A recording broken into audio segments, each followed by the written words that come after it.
the theme. So he's here.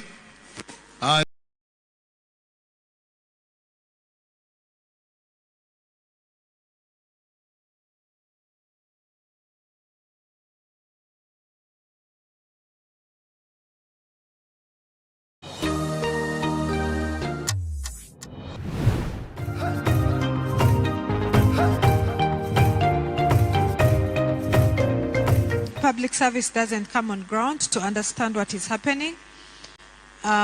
We apologize for the situations, the times that has happened. However, I can confirm that things are changing.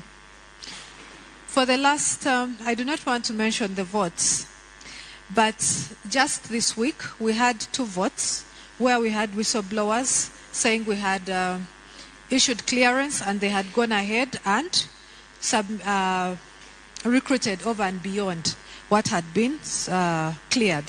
When we interacted with the CAO and his technical team, for both of them, we